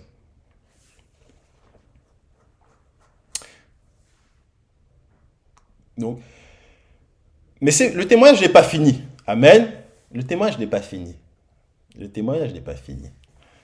Alors, on est en 2018. Hein. Vous connaissez le pasteur, il dit c'est le pasteur qui a la voiture, qui a l'argent. Non, le pasteur n'a pas toujours la voiture. Le pasteur n'a pas toujours eu l'argent, n'est-ce pas? Amen. Donc, à ce moment-là, j'étais dans les dettes. Hein, à ce moment, j'étais dans les dettes. Donc, c'était pas comme si j'avais beaucoup d'argent. Non, à un moment, j'étais dans les dettes. Hein, hein. Pour vous dire, un beau jour, je prends la carte. C'était à la même époque, hein, été 2018. Je prends la carte. Je vais faire les courses. Tu commences par le paiement sans contact. Ça passe pas. Bon, ok, je mets le truc. Je fais le code, paiement refusé. Hein? Je retape, paiement refusé. Et là, il y a la queue derrière toi, n'est-ce pas? Les gens, ils regardent, ils commencent à dire, mais qu'est-ce qui se passe? Et bon, tu te sens bête, n'est-ce pas? Tu te sens stupide. Mais à ce moment-là, tu fais quoi? Bah, t'as pas le choix, tu laisses tes courses. Donc, je suis rentré ce jour-là, je suis rentré bredouille. Et le même jour, ou dans la même semaine en tout cas, un de mes amis me dit, Benjamin, viens passer à la maison, on va regarder ensemble le match. Non, je pense que ça doit être le même jour, parce que j'ai appelé rapidement ma banque. Je vais à la station-service, j'essaye. Je regarde, ça passe pas. Ça passe pas. Et le soir, je me dis, bon, finalement, je reste chez moi. Nanani. Mais la première chose que je me dis, je vais appeler directement mon agence, n'est-ce pas? Donc, à la première heure, j'appelle la banque. Je tombe sur une standardiste. La standardiste me dit, bon, je sais pas, on comprend pas pourquoi la carte ne passe pas. Et elle me fait, en fait, ah si, je vois. Elle me dit, votre conseillère, elle me donne un nom que je n'ai jamais entendu, votre nouvelle conseillère a bloqué la carte. La carte, elle passe plus. Je sais pour quelle raison la carte passerait plus. Nanani. Ah, je sais pas du tout. Faudrait prendre rendez-vous. Nanani, nanani. Donc je prends rendez-vous. Je tombe sur cette fameuse conseillère en ligne. Je l'appelle et tout. Je dis c'est quoi, qu'est-ce qui s'est passé? Pourquoi la carte ne passe plus? Nanani, nanana. Et elle me parle avec un ton. Elle me parle avec un ton. Elle me dit, oh, ça fait déjà. Vous êtes dans le rouge plus de 15 jours par mois. Contractuellement, c'est pas possible. Nanani, nanana. Vous êtes votre cours. À l'heure actuelle, vous êtes à moins 1000 et quelques. Nanani, nanana, nanani. Je dis déjà, vous allez apprendre à me parler avec un peu de respect, s'il vous plaît. Jusqu'à preuve du contraire, je suis votre client. Et je lui dis à la femme, je lui dis, écoutez, regardez-moi. Là, c'est vrai, là, il n'y a rien sur le compte. Mais venez dans 2 mois. On, on se reverra. Dans 2 mois, là, tu verras, tu me diras s'il y a l'argent sur le compte. Et oui, je me dis, mais je fais comment? Si vous me coupez ma carte, comment je vais payer? Et à ce moment-là, elle me dit, ok, votre carte première, là, elle va être coupée. Jusqu'à quand il y aura l'argent? En attendant, je vous donne une carte électron. Hein, j'ai encore la carte. J'ai encore la carte. Je vais vous la ramener. Et vous prenez cette carte-là. Et vous payerez avec ça. Et si, c'est les cartes électrons, c'est les cartes où si tu as zéro, tu peux rien payer. Hein. Donc c'est-à-dire que même quand j'avais de l'argent, je ne pouvais pas utiliser ma carte Visa premier. Hein. Elle m'avait vraiment pris pour un moins que rien. Et je lui dis, revenons dans 2 mois. Madame, revenons dans 2 mois. Vous verrez s'il y a l'argent. Je vais ramener la carte, je vais vous la montrer.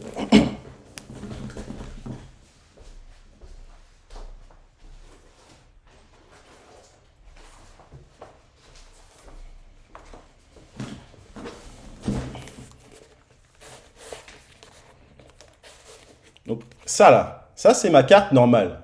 Mais voilà la carte qu'elle m'a donnée. Hein. Pour vous montrer que c'est pas du mensonge, c'est bien, c'est la réalité. Et vous voyez même que cette carte, elle est encore active. Donc ça date d'il y a moins de 3 ans. C'était pas il y a 20 ans, c'était il y a moins de 3 ans. Donc à ce moment-là, j'étais quoi? Ma situation était compliquée. J'étais encore salarié. Et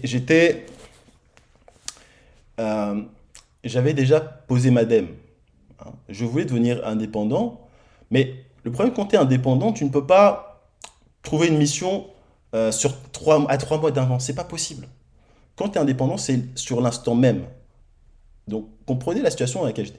J'ai posé ma dème, j'avais rien. Donc, c'est vraiment sur la foi. Je dis, si Dieu n'est pas là, je serais vraiment dans des gros problèmes. Donc, j'ai tout mis sur la foi. Tout misé, ça s'est basé sur la foi.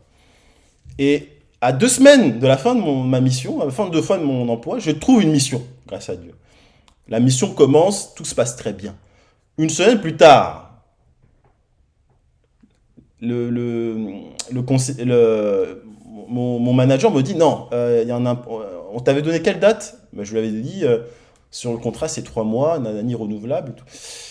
Il me regarde avec un air un peu triste, il me dit bah en fait ça a duré 2 semaines de plus.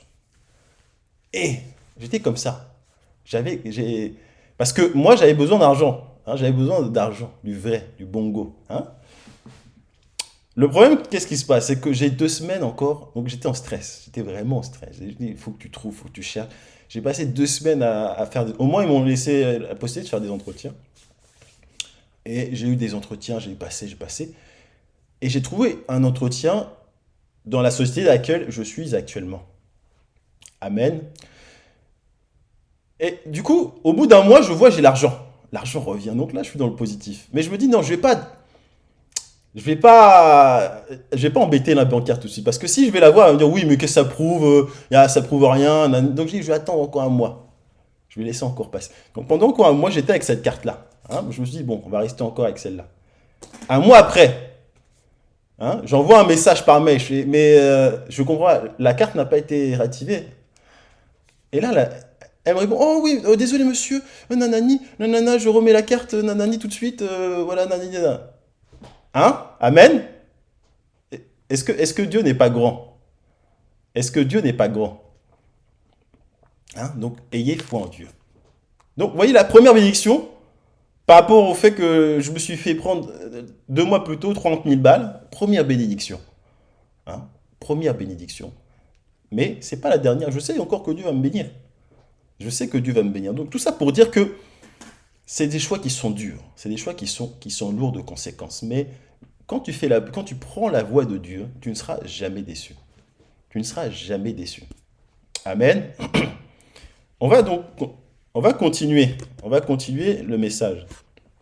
Donc, comment se défendre du coup? Attendez.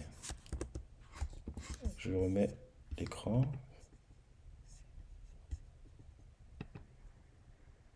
Voilà. Donc, comment se défendre? Comment véritablement se défendre contre les attaques de l'extérieur? On va lire 2 Corinthiens 10, versets 2 à 3.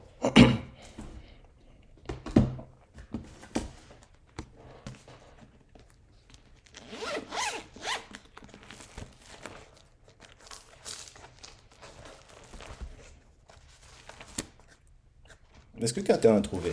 2 Corinthiens 10, versets 2 à 3.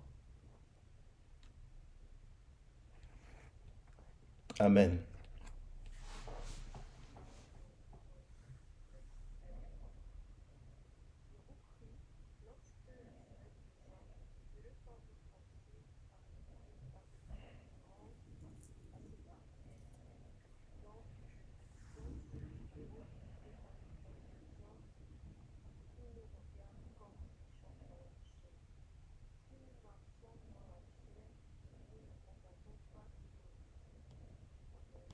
Amen. Tu peux continuer verset 4?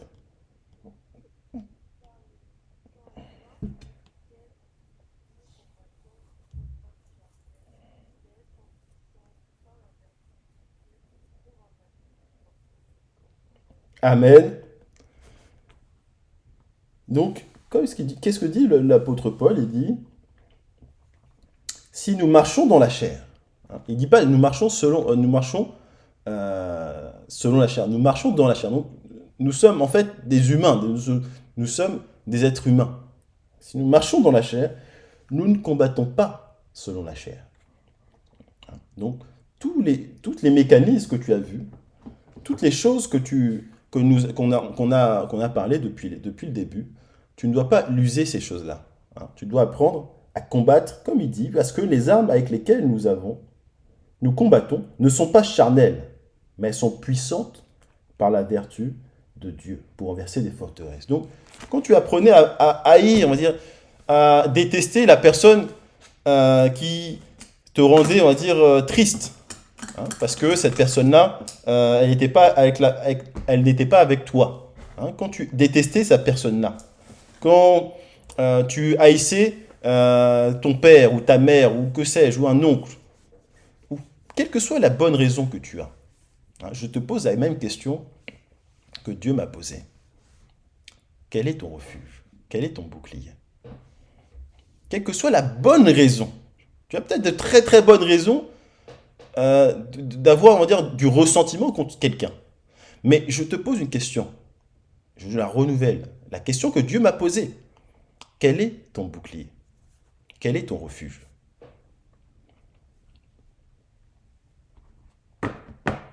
Alléluia. Qui n'est pas d'accord avec ça? Alléluia. Est-ce que les choses que je dis sont difficilement compréhensibles? Ouais, est-ce que je dois les dire de manière plus simple? Je ne sais pas. Mais est-ce que c'est compliqué ce que je suis en train de vous dire? Et est-ce que ça fait sens? Amen. Euh, donc, ça c'est la première chose. Donc, crucifier, ne pas marcher selon la chair. Si tu marches selon la chair, ça va être dur, ça va être lourd. Hein, c'est là où je prends sur moi, j'encaisse. C'est louable, c'est très louable, mais ton réservoir finira à un moment donné par être en plein. Et quand tu seras plein, c'est là où va commencer les problèmes. C'est là où les problèmes vont commencer. Donc n'encaisse pas. Au contraire, crucifie. Hein, perce le réservoir, hein, qu'il n'y ait rien dans ton cœur, hein, que ces flèches-là ne te fassent rien, parce que tu es mort, parce que tu es déjà mort avec ton Seigneur. Donc ça ne peut plus rien te faire. Quand tu es mort, qui peut te tuer, hein? Donc rien ne peut t'atteindre parce que tu es déjà morte, et tu es déjà mort. Amen. Deuxième chose, placer ta confiance en Dieu. Hein. Placer ta confiance en Dieu. On va lire ensemble le psaume 18. Hein, parce que tout ce que je dis, hein, avec les termes que j'utilise, ce sont des termes d'époque, ce sont des choses, des références de notre époque. Mais ces choses-là, le psalmiste, donc le roi David, l'a vécu lui-même, de son vivant. Mais lui, ce n'était pas des flèches, on va dire, virtuelles. Lui, c'était des véritables flèches, n'est-ce pas? Hein, donc, lisons ensemble un très beau psaume, qui est le psaume 18, parce qu'il relate exactement ce que je dis. Hein. Il le relate. Si on peut même lire plusieurs, on va lire, il est assez long, le psaume 18. Donc chacun va lire. Qui m'entend? Amen. Donc sœur Merveille, peut... Amen. Donc voilà, sœur Prunella, tu vas commencer. Tu vas lire jusqu'au verset 8. Lisons tous ensemble le psaume 18, qui est un très beau psaume. Psaume 18.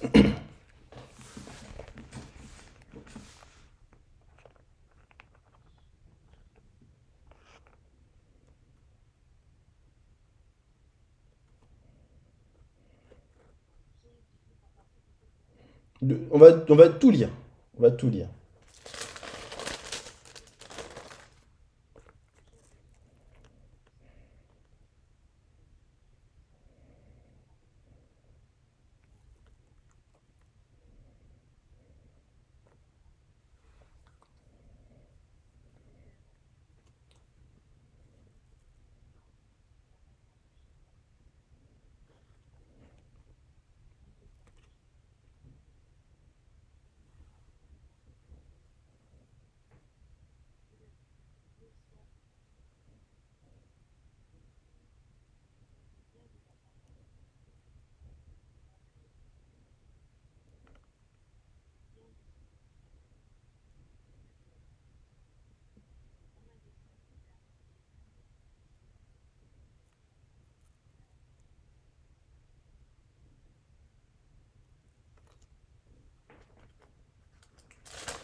Amen.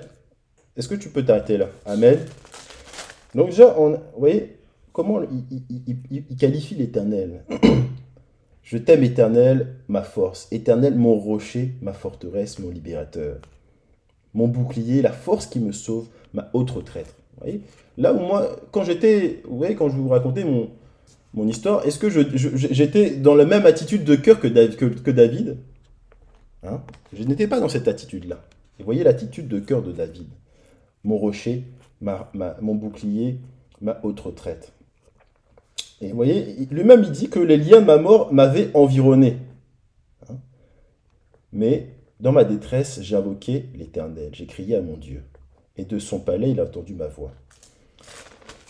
Sœur Merveille, si tu peux continuer jusqu'au verset 16.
Amen. Vous voyez, dans sa détresse, David invoqua le Seigneur. Et le Seigneur va agir. Hein. Le Seigneur va intervenir. Le Seigneur va... Vous voyez, il est écrit que il multiplia les coups de la foudre et les mit en déroute. Hein. Il lança ses flèches et dispersa mes ennemis. Hein. Donc, tu vas te retrouver dans la situation où tu ne peux pas répliquer par tes anciennes méthodes. Invoque ton Dieu, invoque l'Éternel. Et c'est l'Éternel qui va défendre tes intérêts. Hein. Hein, en fait, quand tu viens à Jésus, quand tu viens à Christ, tu n'as, l'essentiel de ce message que tu peux comprendre, c'est que quand tu viens à Jésus, tu n'as plus besoin de défendre tes intérêts. C'est Dieu qui va défendre pour toi tes intérêts. Toi, préoccupe-toi du royaume. Préoccupe-toi de servir ton Dieu. Et Dieu défendra tes intérêts. Comme il a défendu les intérêts du roi David. Amen. Qui d'autre peut lire? Qui d'autre veut lire? À partir du verset 17.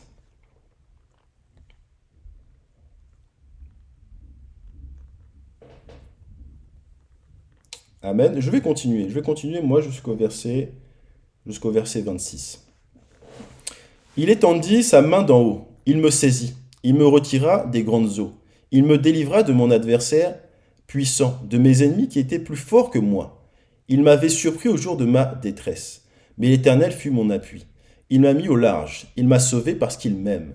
L'Éternel m'a traité selon ma droiture. Il m'a rendu selon la pureté de mes mains. Car j'ai observé les voies de l'Éternel. Et je n'ai point été coupable envers mon Dieu. Toutes ses ordonnances ont été devant moi. Et je ne suis point écarté de ses lois. J'ai été sans reproche envers lui, et je ne suis tenu en garde contre mon iniquité. Aussi l'Éternel m'a rendu selon ma droiture, selon la pureté de mes mains devant ses yeux. Avec celui qui est bon, tu te montres bon. Avec l'homme droit, tu agis selon la droiture. Amen. Donc, vous voyez, ce que je disais, c'est défends, cherche le royaume, cherche véritablement la justice de Dieu. Et Dieu défendra tes intérêts. Hein. Ne cherche plus à te venger, ne cherche plus à faire prévaloir ton droit. Hein. Même si effectivement tu es victime d'une terrible injustice, même si tu es victime d'une grosse injustice, ne cherche plus à le faire. Laisse Dieu agir. Et confiance. C'est ça aussi la foi. Hein. La dernière fois, parler de la foi. C'est aussi ça la foi. C'est aussi croire que Dieu est juste, n'est-ce pas? C'est ce qu'on avait dit. Si tu crois que Dieu est juste, tu crois que Dieu est bon, alors laisse faire. Et ne te préoccupe même plus. Amen. Euh, qui, qui, qui veut continuer à lire?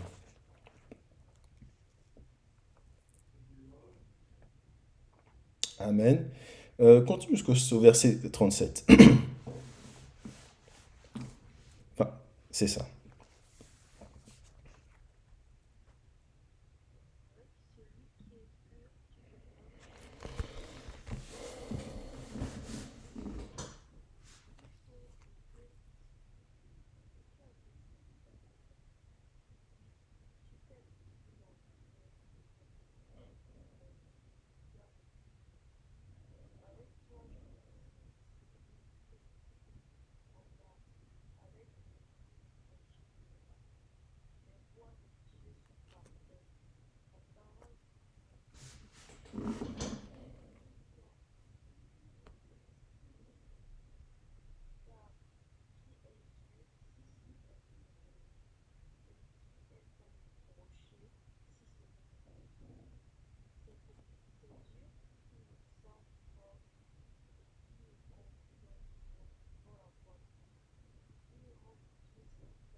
Amen.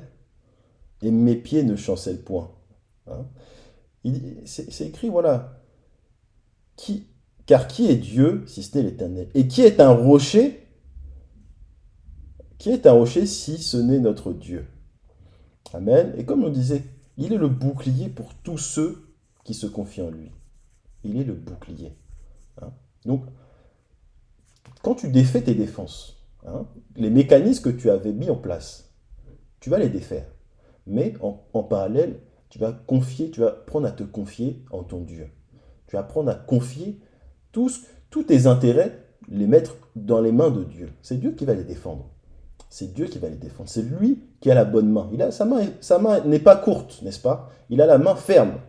Et si jamais il se passerait quelque chose, si jamais la sœur Merveille, si jamais le frère Benjamin seront sous, on va dire, des flèches enflammées de tes adversaires, apprends à te confier en ton Dieu. Et ton Dieu va défendre tes intérêts. Ton Dieu défendra tes intérêts. Et cette fois-là, et cette conviction-là, et cette conviction que Dieu, là, le Dieu d'Abraham, d'Isaac et de Jacob, c'est ce Dieu-là qui va te sauver, qui va te délivrer. Comme il a délivré David de son temps, il te délivrera toi aussi de ton temps. Amen. Sœur Prunella, est-ce que tu peux continuer versets 38 à 46.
Amen. Tu peux finir, hein.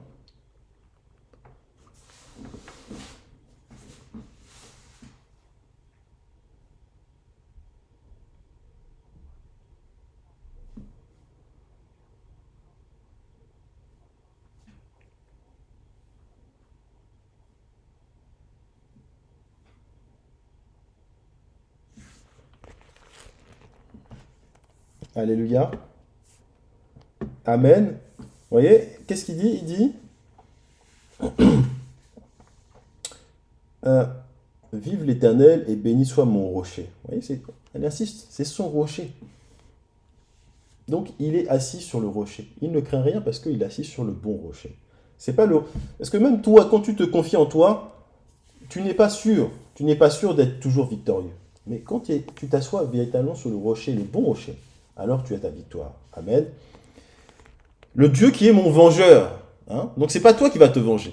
Hein? C'est pas toi qui va prendre les armes pour aller te venger. C'est Dieu même qui va te venger. Hein? Selon sa justice. Hein? C'est lui qui va te venger. Donc ne prends pas les armes pour dire ok, je vais régler ça. Je vais régler. Comme le pasteur vous avez raconté tout à l'heure. Hein? Dans sa folie, il était prêt à en découdre. Non, ne sois pas aussi insensé que je l'ai été. Soyez sage. Soyez sage.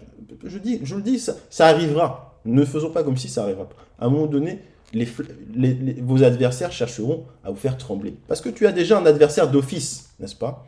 Hein, Satan va chercher par tous les moyens de te faire trembler. Amen. Donc, ceci est la première chose.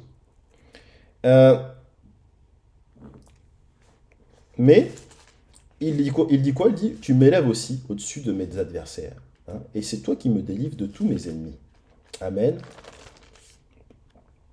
N'est-il pas bon? N'est-il pas bon? Donc, ça c'est la deuxième chose. La dernière chose, c'est apprendre à marcher, apprendre à coopérer avec le Saint-Esprit. Donc ça c'est un sujet qu'on a déjà évoqué, mais apprendre à marcher, à coopérer avec le Saint-Esprit. Et on peut lire Galates 5, versets 22 à 26, et ça sera le dernier passage. Et si vous avez tenu jusque-là, que Dieu vous bénisse, parce que c'est pas facile d'écouter la parole de Dieu. Mais si vous avez écouté jusque-là, vous êtes bénis de Dieu. Amen. Si quelqu'un a trouvé,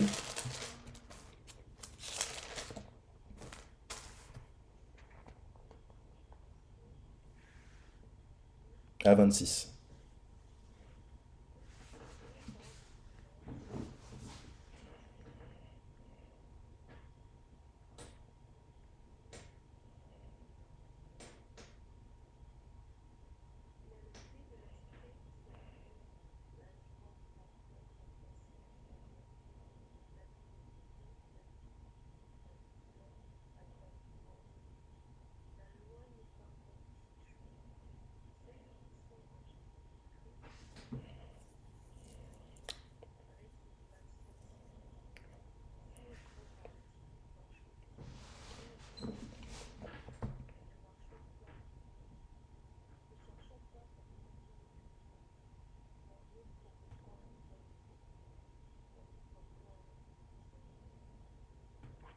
Amen. Vous voyez, il dit, ceux qui sont en Jésus-Christ, ceux qui sont à Jésus-Christ ont crucifié la chair avec ses passions, avec ses désirs. Et si nous marchons par l'Esprit, si nous vivons par l'Esprit, marchons aussi selon l'Esprit. Donc, si nous vivons selon le Saint-Esprit, apprenons aussi à marcher avec l'Esprit de Dieu. Et quels sont les fruits de l'Esprit? Ça, je pense qu'on en a suffisamment abordé. Hein. Les fruits de l'Esprit, c'est l'amour, la joie, la paix, la patience, la bonté, la bénignité, la fidélité, la douceur, la tempérance, etc., etc. Donc, vous voyez, il n'y a pas la place pour toutes les choses qu'on a évoquées précédemment. Hein. Et c'est pour ça que tu ne peux pas, tu ne peux pas avoir des fruits, on va dire, de deux arbres différents en toi. Hein. C'est soit un arbre, c'est soit l'autre. Donc, si tu veux développer la joie, tu veux développer la patience, tu veux développer l'amour, la tempérance, il faut que tu sortes. Il faut que les barrières que tu avais installées, tu les chasses. Mais aussi, il faut en même temps, en parallèle, parce que c'est ça que je voulais vous montrer aujourd'hui. Si ce déséquilibre se fait comme ça et ça ne se rééquilibre pas, hein, ce qui va se passer, c'est que tu vas te retrouver dans une situation où tu vas être fragile. Fragile. Et la moindre chose pourrait te faire trembler. La moindre chose pourrait te détruire. Donc c'est très important que si tu baisses la garde, il faut en même temps utiliser les armes. Comme dit l'apôtre Paul, il faut utiliser les armes que nous avons, car elles sont puissantes. Amen. Qui a été béni ce soir? Qui a été béni? Je sais que, on le dit, c'est pas dans ma nature de tirer le temps des gens. Mais je pense que c'est nécessaire de bien comprendre ces choses-là. Peut-être que tu les avais déjà comprises. À ce moment-là, soit tu es béni. Peut-être que tu les comprends d'une manière spéciale. Mais qui a été ce soir qui a reçu quelque chose? Qui veut rendre grâce à Dieu?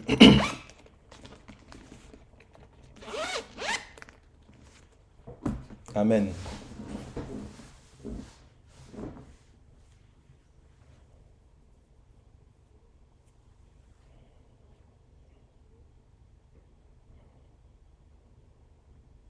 Amen.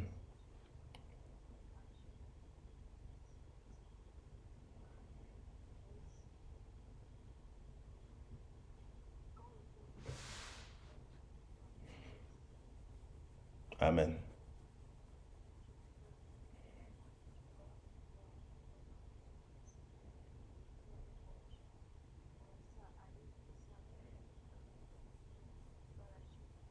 Alléluia. Alléluia.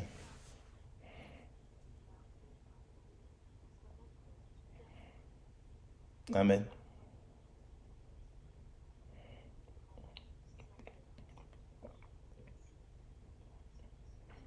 Amen. Et je rajouterais aussi une chose, c'est si tu gardes, tu ne seras pas dans la joie.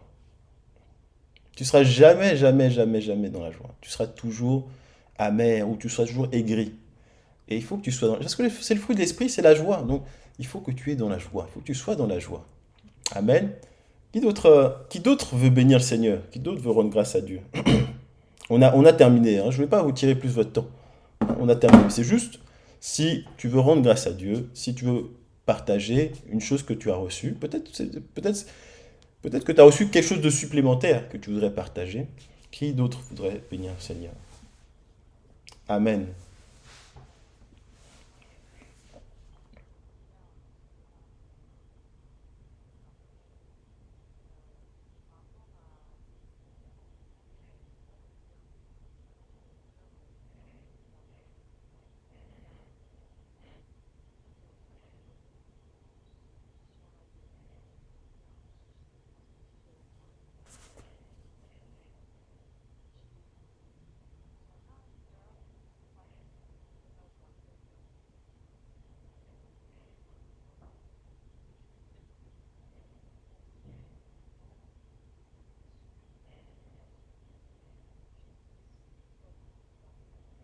Amen.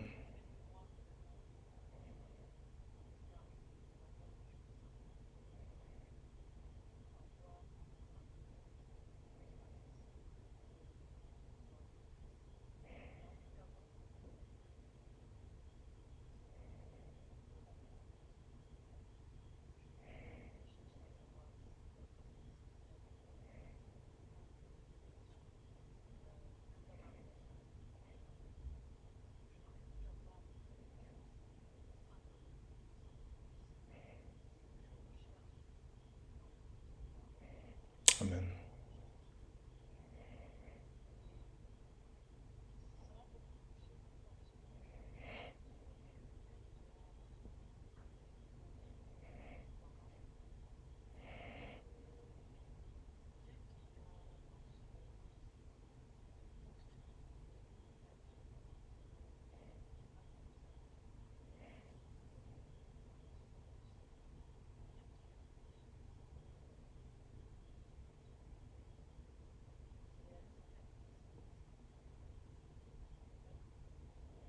Amen.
Amen.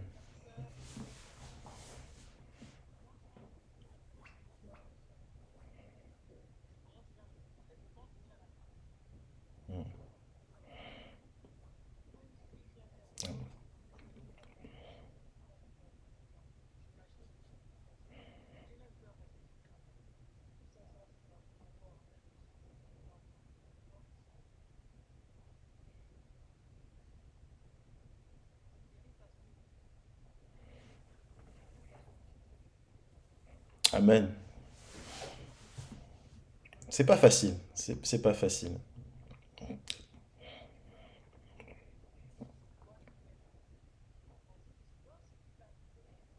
Mhm.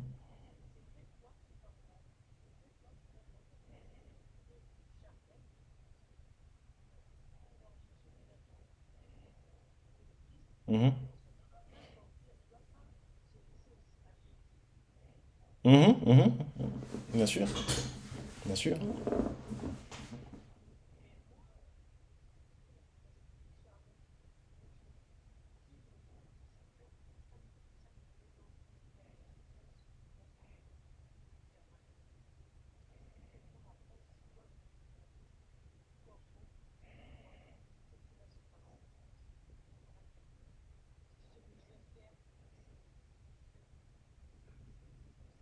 Amen.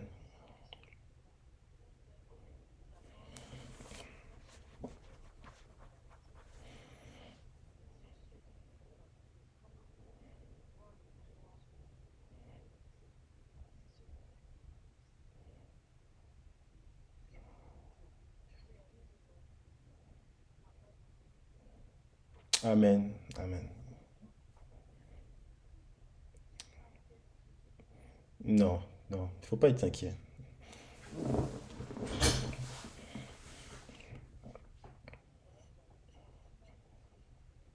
Amen. Amen. Que Dieu te bénisse, ma soeur. Parce que hier, j'avais l'impression d'être la voix dans le désert. J'ai l'impression que personne ne comprenait ce que je disais. Donc, tu as très bien reçu. Tu as très bien compris. Tu t'es reconnu tout simplement dans ce que je disais. Et on a tous, nous aussi, moi aussi, je me suis reconnu. Moi aussi, comme vous avez vu, je vous ai parlé. C'est pour ça que je dis, je, il faut parler à cœur ouvert. Parce que si on fait semblant, si on est toujours dans le non, mais non, je vois pas de quoi il parle, non, ou ça me concerne pas, on passe à côté de la bénédiction que Dieu a pour nous. Et je suis sûr que là où tu es, je suis sûr que tu n'es pas au repos. Hein, de la manière dont tu m'en parles, je suis sûr que tu ne peux pas être au repos. Hein, parce que tu dois toujours lutter pour ne pas être blessé, pour ne pas être meurtri par quelqu'un d'autre. Hein. Et puis même dans ta tête, ça va pas être facile de dire, bon, un jour ou l'autre, on se connaîtra plus, un jour ou l'autre, cette personne-là va m'abandonner, etc., etc. Et effectivement, pourquoi je prends le temps de faire ce message, c'est pour vous donner justement, vous faire réaliser que c'est pas la volonté de Dieu que tu sois toujours aigri, que tu sois toujours frustré. La volonté de Dieu, c'est que tu sois dans la joie. Et pour cela, il faut que tu prennes les armes que Dieu a pour toi. Et comme tu l'as dit, la première chose, ça passe par lâcher prise. Ça passe par lâcher prise. Et tu verras, c'est salvateur. Quand tu lâches réellement prise. Parce que jusque-là, tu t'es battu de tes forces pour garder la tête hors de l'eau. Hein. Parce que la moindre attaque, ça peut faire mal, ça peut blesser, ça peut vraiment te rendre, on va dire, dans une condition qui est très dure. Mais au final, tu n'es jamais véritablement au repos parce que tu dois toujours lutter pour garder la tête hors de l'eau. Et en même temps, tu ne peux pas véritablement, hein, tu peux pas véritablement avoir une relation avec Christ qui est vraiment, qui croit. Parce que toujours, dès qu'il y aura une situation de contrariété, dès qu'il y aura une situation où tu vas être troublé par telle ou telle personne, dès que tu vas te retrouver dans cette situation-là, tu vas te retrouver à ne plus être dans la volonté de Dieu, tu vas faire ta volonté comme je l'ai fait. Hein. Et, euh, et d'une certaine manière, tu seras le cul, hein, excusez-moi d'expression, entre deux chaises. Tu seras vraiment entre les deux chaises. Et si tu veux véritablement être dans la joie, si tu veux véritablement être au repos, ton témoignage est vraiment touchant. Est vraiment touchant parce que c'est justement pour cela que je prends la peine de me lever, que je prends la peine de parler. Parce que, comme je vous disais, si ça ne vous parle pas, si ce que je vous dis c'est du chinois, ça ne sert à rien. Et tout ce que je peux dire, c'est on va travailler ensemble. On va continuer à travailler ensemble. Tu l'as très bien compris. C'est pas en une journée que ça va être résolu. Mais c'est aussi ce que je vais vous montrer, et c'est ce qu'on verra aussi.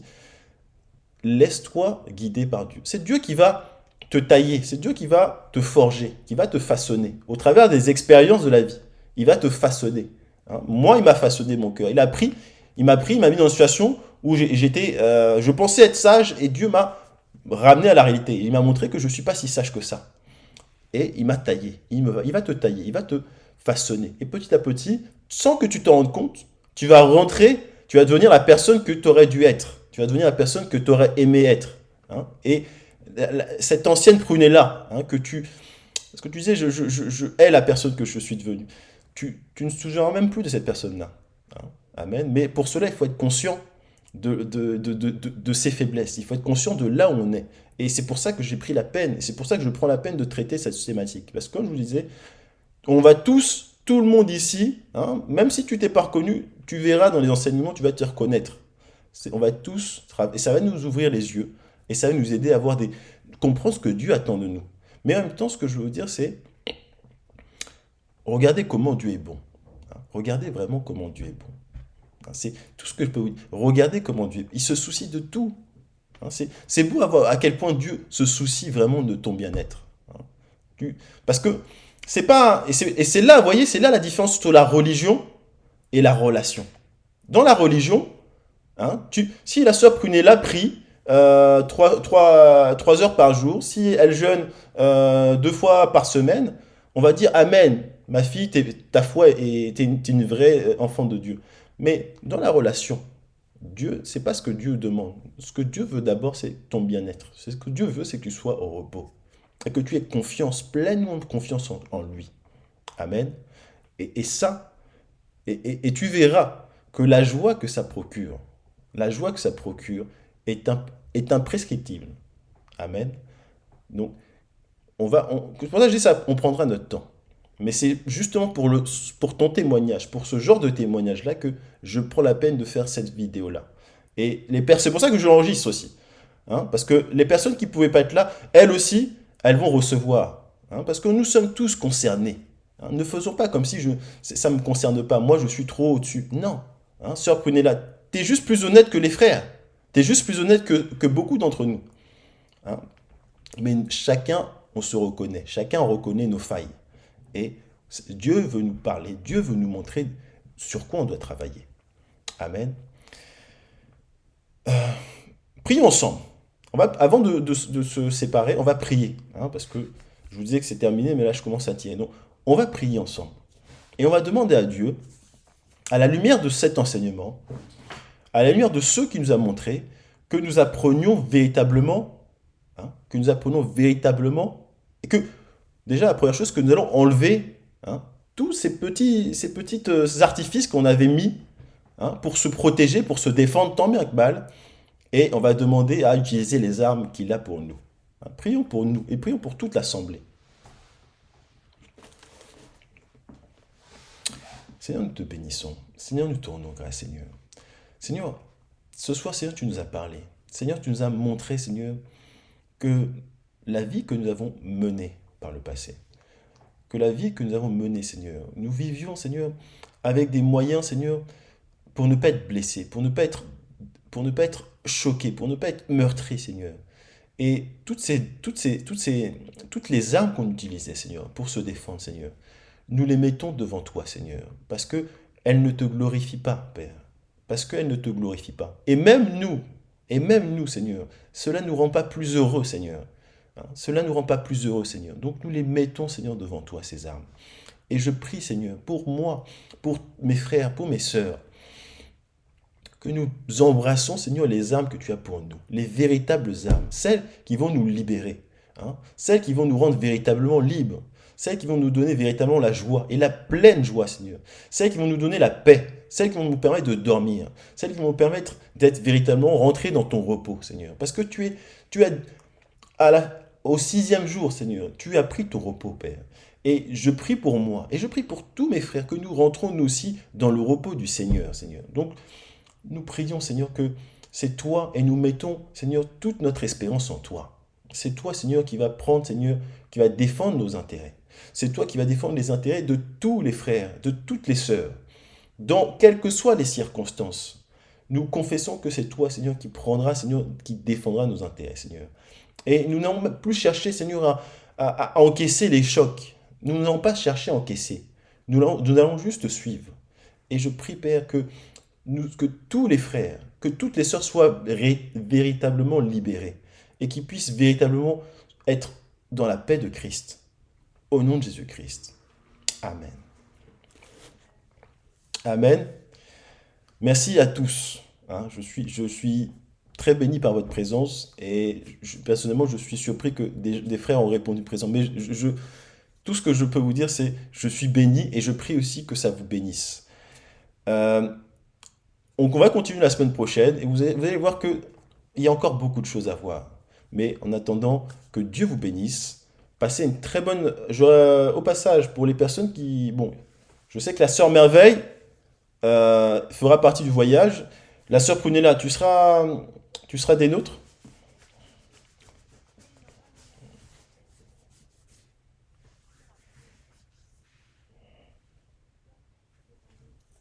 Ah,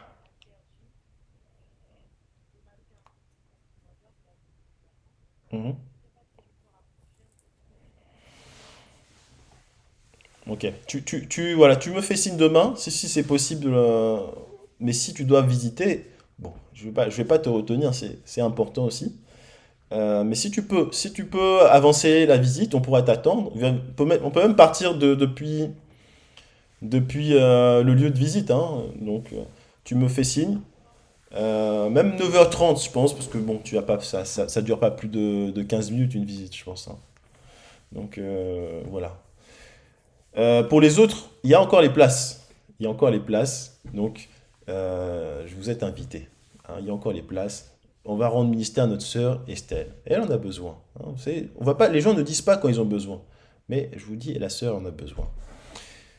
Que Dieu vous bénisse et on se dit euh, pour certains à dimanche, enfin pour certains à samedi, pour d'autres à dimanche ou pour d'autres à mercredi prochain. Que Dieu vous bénisse. Merci. Merci, merci.